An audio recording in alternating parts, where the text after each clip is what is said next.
नमस्कार, आप देख रहे हैं शुभ 24 न्यूज़ रफ्तार मीडिया और मैं हूं आपके साथ सुरेंद्र सोनी। आइए शुरुआत करते हैं आज की अहम खबरों की। जयपुर राजधानी मुख्यालय पर भाजपा की पहली लिस्ट जारी होने के साथ ही स्थानीय कार्यकर्ताओं का असंतोष खुलकर सड़कों पर आने लगा और विरोध नजर आया। जयपुर ग्रामीण सांसद कर्नल राज्यवर्धन सिंह राठौड़ को झोटवाड़ा विधानसभा क्षेत्र से टिकट देने पर आपत्ति जताते हुए विरोध मुखर होता जा रहा है। स्थानीय नेता आशु सिंह सुरपुरा ने अपने समर्थकों को संबोधित करते हुए कहा कि वह निर्दलीय चुनाव लड़ेंगे। उनका चुनाव चिन्ह, उनका चेहरा ही कार्यकर्ताओं का चिन्ह है। उन्होंने ऐलान किया कि आगामी 14 अक्टूबर को लाखों समर्थकों के साथ वो रैली निकालेंगे और कर्नल राज्यवर्धन सिंह राठौड़ और भाजपा का विरोध करेंगे। उन्होंने कहा कि मेरे साथ 30,000 से अधिक कार्यकर्ता हैं जिन्होंने धरातल पर काम किया है। वहीं अब झोटवाड़ा सीट पर कर्नल राज्यवर्धन सिंह राठौड़ का विरोध प्रदर्शन खुलकर सामने आया है। वहीं अब देखना होगा कि क्या पार्टी टिकट बदलती है या फिर कर्नल राज्यवर्धन सिंह राठौड़ ही इस सीट से चुनाव लड़ेंगे। जयपुर विकास प्राधिकरण द्वारा जोन 13 में जेडीएस स्वामित्व की करीब 7 बीघा सरकारी भूमि को कब्जा अतिक्रमण इंदिरा कॉलोनी की रोड सीमा से रूपमाला की ढाणी में सरकारी आम रास्ते को अतिक्रमण मुक्त करवाया गया। मुख्य नियंत्रक प्रवर्तन धर्मेंद्र कुमार यादव ने बताया कि जोन 13 के क्षेत्राधिकार में दुल्हा सिंह की ढाणी जिला जयपुर में जेडीएस स्वामित्व की करीब 7 बीघा सरकारी भूमि पर अतिक्रमण कर अवैध रूप से तारबंदी कर मिट्टी की डोल इत्यादि बनाकर जेसीबी मशीन व मजदूरों की सहायता से ध्वस्त किया जाकर जेडीए की स्वामित्व की सरकारी भूमि को अतिक्रमण मुक्त करवाया गया। वहीं जब पीला पंजा चल रहा था तभी कुछ लोगों ने इसका विरोध भी किया। वैसे तो लोकतंत्र में जनता भगवान होती है और इसी जनता के भरोसे नेता सत्ता हासिल करते हैं, लेकिन सत्ता हासिल करने के बाद जनता की तरफ आंख उठाकर देखते तक नहीं। जनता मूलभूत सुविधाओं के लिए गिड़गिड़ाती रहे या फिर मंत्री विधायक के ऑफिस और घर के चक्कर काट काट के चप्पल घिसती रहे, लेकिन इन राजनेताओं के कानों पर जू तक नहीं रेंगती। ऐसी कुछ तस्वीर राजस्थान के भीलवाड़ा जिले के आसिंद उपखंड से नजर आई। ग्राम पंचायत दौलतगढ़ से लगभग 9 किलोमीटर सड़क मार्ग अपनी बदहाली के आंसू बहाती नजर आ रही है। यह सड़क दौलतगढ़ से आसिंद महाराजपुरा चौराहे तक 9 किलोमीटर तक यह सड़क है। इस सड़क मार्ग की बात करें तो इस सड़क मार्ग की दुर्दशा पिछले 30 सालों से जस की तस बनी हुई है। गाँव के लोगों का कहना है कि सड़क की दुर्दशा सुधारने के लिए कई धरने प्रदर्शन किए, लेकिन इस सड़क मार्ग की कोई सूद लेने वाला नहीं मिला। इस सड़क पर सैकड़ों लोग हादसे का शिकार भी हो चुके हैं, लेकिन जनप्रतिनिधियों की उदासीनता के चलते इस सड़क मार्ग पर न तो पैचवर्क किया गया और न ही इसको दुरुस्त करने के लिए कोई प्रयास किया गया। आखिरकार गांव वालों ने एक बड़ा फैसला लेते हुए गांव के बाहर एक बोर्ड लगाकर प्रशासन से लेकर जनप्रतिनिधियों को चेताया कि सड़क नहीं तो वोट नहीं और गाँव में प्रत्याशियों का आना निषेध है। गांव के ठाकुर ईश्वर सिंह बताते हैं कि 30 सालों में कांग्रेस और बीजेपी का शासन रहा, लेकिन किसी ने सड़क मार्ग की सूद नहीं ली। वहीं अब गांव वालों ने विधानसभा 2023 के चुनाव का बहिष्कार करने का फैसला ले चुके हैं। ये रामगढ़ से बिंडर जो आया आसिंद होते हुए दौलतगढ़ जो रोड है महाराजपुरा चौराहे से लगाकर दौलतगढ़ केवल 9 किलोमीटर। ये राजस्थान की सबसे कम चौड़ी वाला डामरीकरण रोड है। आज दिन तक 30 साल में इसका कोई भी कार्य नहीं हुआ कि ये सड़क बरसों से ख़राब हो रही है, उसको किसी ने रिपेयर नहीं किया। यहाँ तक कि साइड वॉल भी नहीं है और 1 घंटा लगता है। जहाँ 15-20 मिनट का रास्ता है वहाँ 1 घंटा लगता है जाने में। अभी कल परसों ही मैं जयपुर से आया, तब मोटरसाइकिल से आया जो 1 घंटा लगा, क्योंकि मैं बीमार हूँ। पर बीमार आदमी को भी इधर आना पड़ता है, क्या करें। जैसे ही राजस्थान में चुनाव की तारीखों का ऐलान होते ही बीजेपी पार्टी सक्रिय होती हुई नजर आ रही है। वहीं पार्टी कांग्रेस के गढ़ में सेंधमारी भी कर रही है। ऐसी कुछ तस्वीर बीकानेर जिले के देशनोलोक से नजर आई। ऊर्जा मंत्री भंवर सिंह भाटी के गढ़ में कांग्रेस को बड़ा झटका लगा।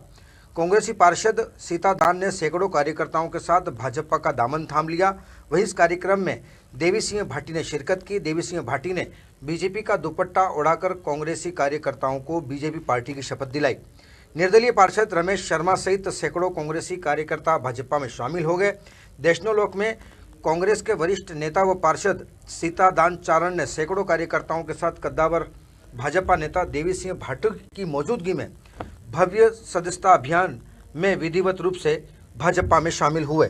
नरेंद्र जी मोदी के नेतृत्व में और दूसरा 5 साल के जो कांग्रेस के कार्यकाल में जो लूट की छूट दी गई है, उस कारण से लोग बहुत परेशान हैं। और आज हमारे पुराने वरिष्ठ साथी सीतादान जी जो पार्षद हैं, वो अपने पूरे दल बल के साथ में, और रमेश जी उपाध्याय वो भी पूरे साथियों के साथ भाजपा के परिवार में शामिल हुए हैं। और ये आने वाले समय में संकेत दे रहा है कि ये परिवार और बढ़ेगा और निश्चित तौर पर पूरे विधानसभा क्षेत्र कोलायत में एक ताकत बनेगी।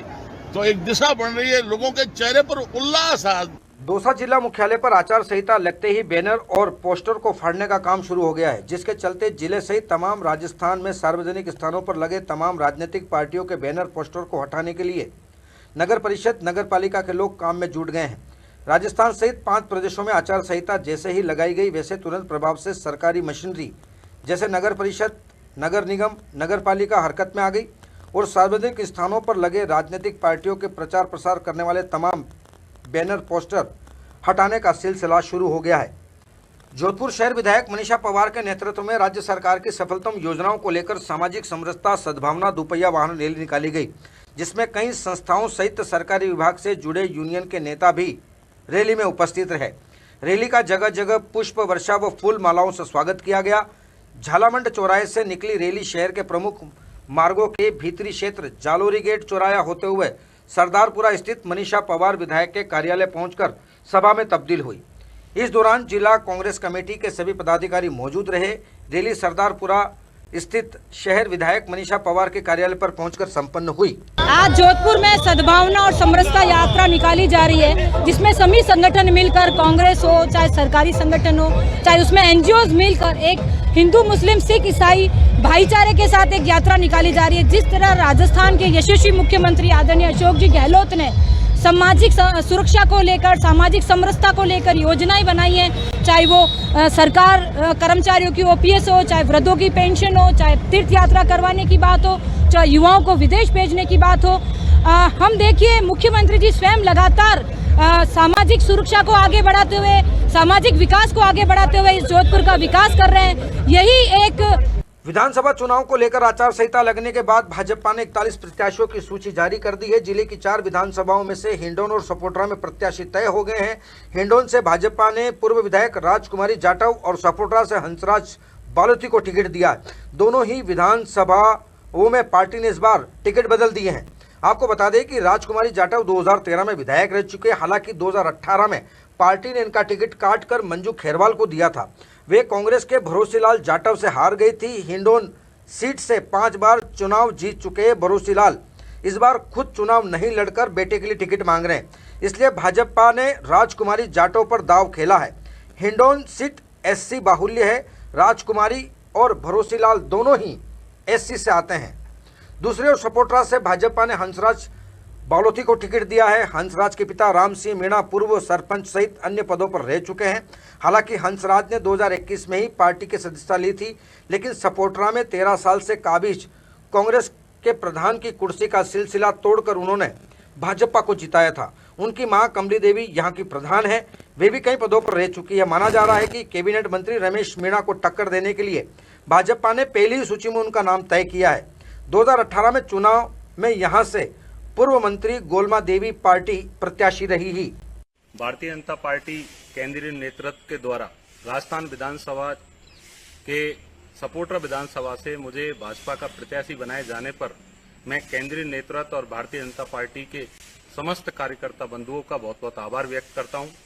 मैं सपोट्रा की आम जनता मतदाताओं का भी बहुत बहुत आभार व्यक्त करता हूं कि उन लोगों के सपोर्ट से ही पार्टी के द्वारा कराए गए विभिन्न सर्वेयों में मेरा नाम गया। राजस्थान की आई है और उसमें मुझे हिंडौन विधानसभा से भारतीय जनता पार्टी का प्रत्याशी बनाया है। मैं शीर्ष नेतृत्व को, प्रदेश के हमारे नेतृत्व को बहुत बहुत उनका आभार व्यक्त करना चाहूँगी सबसे पहले, और क्षेत्र की जनता का जो आशीर्वाद और प्रेम मेरे प्रति रहा है उनका भी मैं बहुत आभार व्यक्त करना चाहूँ कि उनने हर जगह, हर गांव में, हर ढाणी में मेरे प्रति विश्वास जताया और आगे भी उनका प्यार और आशीर्वाद की मैं ऐसी आशा करती हूँ कि इस क्षेत्र से भारी बहुमत से यहाँ से भारतीय जनता पार्टी चुनाव जीतेगी। और पिछली बार भी हमने जनता की सेवा करी, और आने वाले समय में मुझे यहाँ से विधायक राजस्थान विधानसभा चुनाव की तारीखों का ऐलान होने के बाद करौली जिला कलेक्टर अंकित कुमार सिंह ने प्रेस कॉन्फ्रेंस कर जिले की 4 विधानसभा सीटों को लेकर तैयारियों की जानकारी दी। करौली जिले की 4 सीटों पर मतदाताओं की संख्या से लेकर बूथ और शांतिपूर्ण चुनाव को लेकर कलेक्टर ने जानकारी दी। इस दौरान कलेक्टर ने बताया कि नव मतदाता और महिलाओं को लेकर चुनाव में विशेष इंतजाम किए गए हैं। पूरे जिले में चुनाव शांतिपूर्ण कराने का भी कलेक्टर ने आश्वासन दिया। कलेक्टर ने मतदान प्रतिशत बढ़ाने पर जोर दिया। वहीं आदर्श आचार संहिता की पालना के दिशा निर्देश भी जारी किए। घोषणा भारत निर्वाचन आयोग द्वारा आज कर दी गई है और इसमें जो डेट्स हमारे पास आई हैं उसका गजट नोटिफिकेशन 30 अक्टूबर को होना है और नॉमिनेशंस के लिए लास्ट डेट 6 नवंबर है, स्क्रूटनी 7 नवंबर को होगी और लास्ट डेट ऑफ विड्रॉवल है वो 9 नवंबर को है। पोलिंग की डेट हमारी 23 नवंबर रहेगी और काउंटिंग 3 दिसंबर को होगी। तो ये शेड्यूल की बात है। रही बात हमारी जो तैयारियां हैं, तैयारियां हमने जो पोस्ट जो प्री हमारा जो अनाउंसमेंट होता है वो हमने कर ली है और जो एमसीसी क्योंकि एनफोर्समेंट हो चुका है और हमारे जो सभी अधिकारी हैं उनके साथ भी हमने बैठक कर ली है, उनको भी हमने सेंसिटाइज कर दिया है कि किस प्रकार से एमसीसी के दौरान उनका कंडक्ट भी रहना चाहिए और साथ ही साथ जो हमारे एनेक्शर्स हैं जिसमें हम लोग रिपोर्टिंग करते हैं, चाहे वो 24 घंटे के अंदर, 48 घंटे के अंदर और 72 घंटे। राजस्थान प्रदेश में आगामी विधानसभा चुनाव हैं। चुनाव के मद्देनजर पुलिस प्रशासन अलर्ट मोड पर है। रात्रि गश्त बढ़ाने से लेकर सघन चेकिंग अभियान तक पुलिस जगह जगह छापेमारी कर रही है। बाड़मेर व बालोतरा डीएसटी टीम ने अवैध डोडा पोस्ट से भरा ट्रक पकड़ा। पुलिस ने 2 आरोपियों को गिरफ्तार किया। कल्याणपुरा थाना हल्के में देर रात कार्रवाई को अंजाम दिया गया। ट्रक से 40 क्विंटल से अधिक डोडा पोस्ट बरामद हुआ। डोडा पोस्ट की बाजार कीमत 1.25 करोड़ से अधिक मानी जा रही है। बाड़मेर एसपी दिंगत आनंद व बालोतरा एसपी हरिशंकर के निर्देशन में इस कार्रवाई को अंजाम दिया गया। तब तक दीजिए मुझे इजाजत। नमस्कार।